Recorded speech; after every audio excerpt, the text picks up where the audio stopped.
I'm on a mission to review and rank every single episode of Star Wars The Clone Wars, and I'm not stopping until it is done. I'm of course talking about the critically acclaimed 3D computer animated Star Wars anthology series that first aired in 2008 and ended in 2020. Not to be confused with Star Wars Clone Wars, the 2D animated micro series that was released in 2003. I'm watching and reviewing every single episode in the official release order to keep things simple and ranking each episode as I go along. When all is said and done, I'll have a complete and comprehensive ranking of every episode from the entire series. So to make sure you don't miss a single episode, like this video and subscribe to the channel to ensure you stay on this journey with me. There will be spoilers for today's featured episode, so viewers beware. Now, on to today's episode. Today we are looking at episode 20 from season 1 titled Innocence of Ryloth. With the Separatist blockade broken, Obi-Wan Kenobi leads an air-to-ground assault to retake a crucial city on Ryloth. After breaking through outer droid defenses, Obi-Wan sends his clones to scout ahead. Clone troopers Waxer and Boyle get separated from the group and find a young Twi'lek girl along the way. They decide to take the girl called Numa with them as they regroup with their brothers. After surviving an attack from local beast, Obi-Wan with the help of Numa leads an assault on the Separatist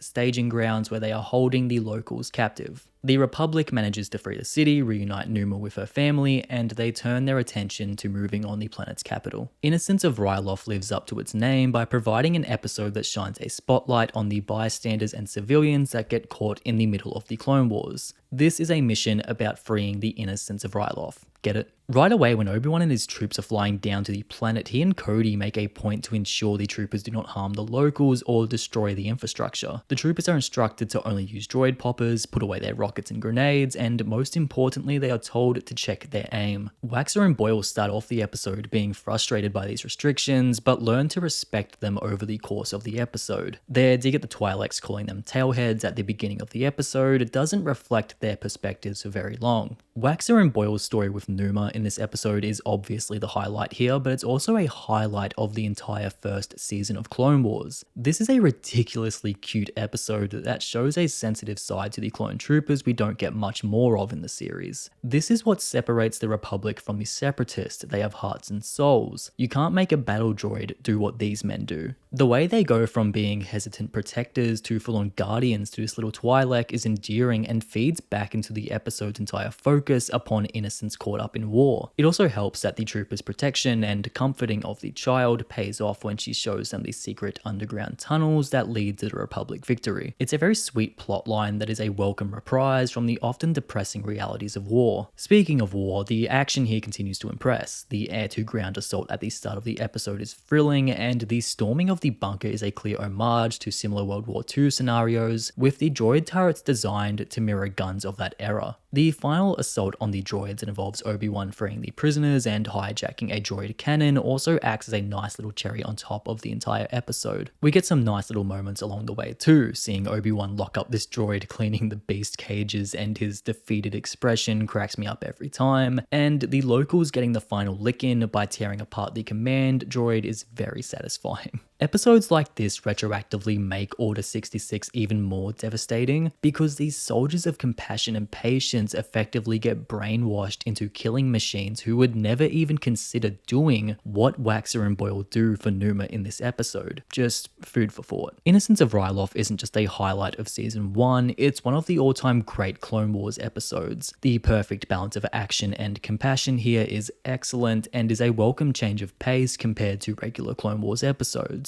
The Ryloth arc continues to be one of the most consistent groups of episodes from this season, and this episode is a personal favourite of mine for a good reason. Thank God for men like Waxer and Boyle. And that was Innocence of Ryloth. Ranking it against every other episode of Clone Wars I reviewed so far, it currently sits at number 4. Will it hold this place? Only time will tell. And here is the complete ranking so far. That's me finished for this episode.